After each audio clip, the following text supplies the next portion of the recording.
If you're lucky enough to live by the seaside, you might enjoy the occasional walk down to the beach to give your dog some exercise, or find a space to clear your mind and think. A beach is usually a quiet place, a vast empty space full of nothing but sand and sea. But sometimes remarkable objects find their way there, like the stunning examples we have for you in this video.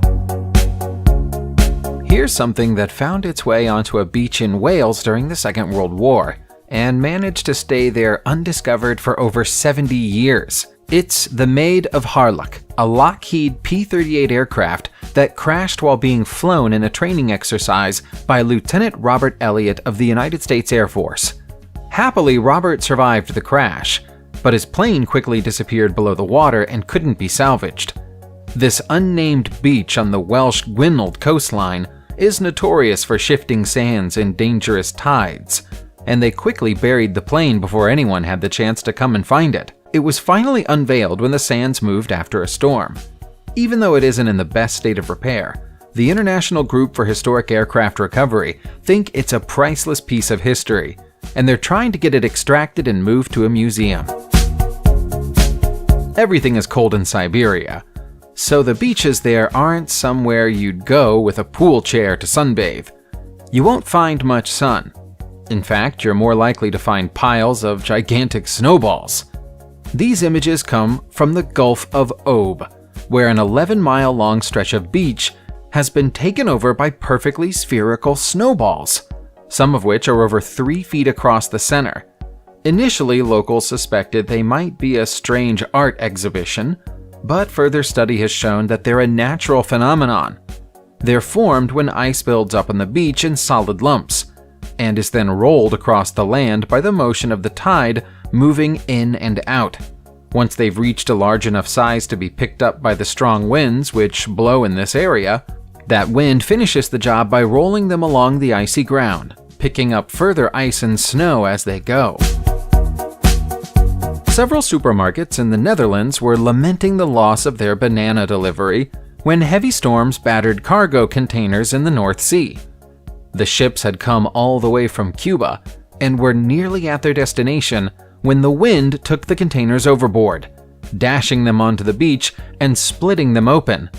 That left piles and piles of semi-ripe bananas on the sand, making for quite a surreal sight for anybody out early that morning. 2 different Dutch islands got an unplanned banana delivery, Ameland and Terschelling. As it was impossible for the bananas to be sold in stores, the residents of the islands simply picked them up, took them home, washed them, and enjoyed free bananas with their meals for the next few days. It's understood that a nearby zoo also dispatched boats to the island to pick up a banana haul, with the intention of bringing them back to feed to their primates. Nobody knows how many bananas there were in total, but even a low estimate would put it at several thousand. Sights at the beach don't come much more bizarre than a gigantic Lego man who landed on the Japanese beach of Yokohama last year with the demeanor of someone who'd simply gone for a swim and ended up floating a little off course. He was found by a surfer named Tatsuya Hirata, who admitted that he could scarcely believe what he was seeing when he first laid eyes on the 8-foot-high figurine. On the front of the figure was a phrase that doesn't make sense: "No real than you are." Initially, everybody was baffled as to where he might have come from, but it turned out he was put there deliberately by the Dutch surrealist artist Ego Leonard, who is prolific on Twitter and claims to hail from virtual reality. This isn't the first time that the Lego Man has washed up on a beach. Prior to his Japanese adventure, he'd been seen in Florida. It's not clear whether Ego Leonard puts him on the beach directly or throws him out to sea and then waits to see where he lands. There are some things so large that you can scarcely believe they'd even float across the sea and land somewhere safely instead of sinking. So whoever made these enormous plastic pipes should be complimented on the buoyancy of their creations. Measuring over 1,500 feet long and standing 8 feet tall, the pipes washed up on the coast of Norfolk in England, prompting a mystery in the local press until the owners could be traced. It turned out that the pipes had been made in Norway and were destined for a construction project in Angola, but had been swept overboard by storms at sea. They were clean and had never contained any chemicals, so they posed no pollution threat to the area. 8 more of them were found out at sea, floating across the waves. After a few tourists posed for pictures with them, they were taken to a British specialist for repair work before resuming their journey to Africa. Let's stay in Great Britain for a moment, because considering it's such a small island, some truly astonishing things have washed up on the shore there. The people of the Outer Hebrides Islands, off the coast of Scotland, still remember the day an entire oil rig came to pay them a visit. The rig, known as Transocean Winner, was being dragged into position by a tugboat when it broke free of its moorings and scraped its way onto the land of Dalmore Beach on the Isle of Lewis. Fortunately, nobody was on board the rig when it crashed, although it was carrying 280 tons of fuel, and so posed a significant fire and pollution risk. A major rescue operation had to be staged in order to free the marooned oil rig, but it was damaged beyond repair. All that could be done with it was to take it to Turkey so it could be scrapped. The company who owned it was later fined $500,000 for attempting to tow it during a storm.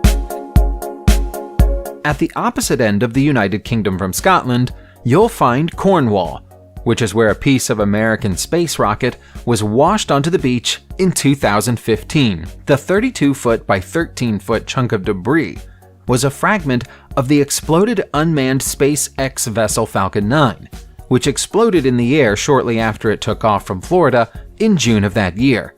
When it was first sighted, covered in birds, it was so covered in barnacles that from a distance, people feared it was a stranded whale.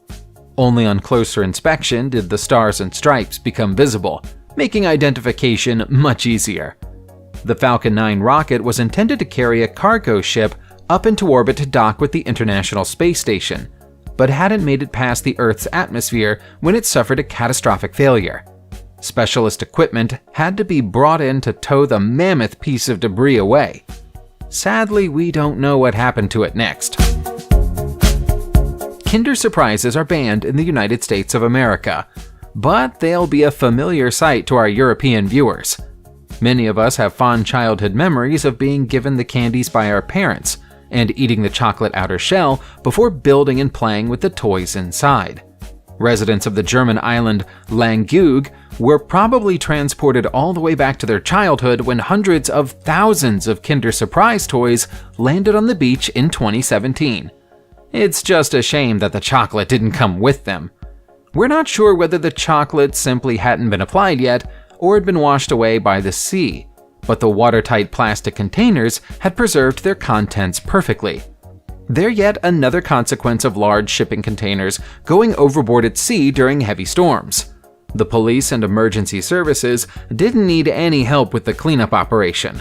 Local children happily came and gathered them all up.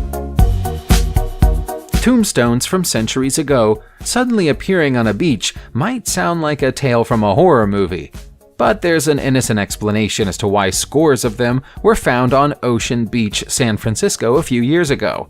Many decades earlier, unwanted old tombstones from long-forgotten graves had been used to shore up the sea defenses along the beach. Time and tide had buried them, and they became indistinguishable from the rest of the sea defenses. Now the tide has shifted again and exposed the headstones, making the inscription visible once more to these spooked-out locals. It's thought that the stones were initially installed during the 1920s and 1930s, and have become visible once before during the 1970s, but nobody had social media back then to make them go viral. Still, they must be a very unsettling thing to come across if you don't know they're there.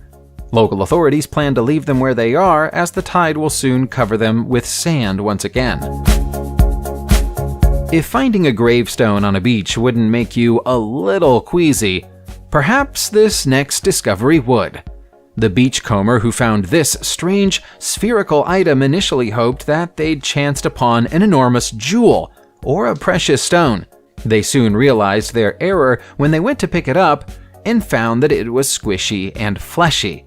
To their creeping horror, it slowly dawned on them that the item they had in their hands was an eye ripped away from a giant sea creature. The softball-sized eye was found on Pompano Beach on Florida.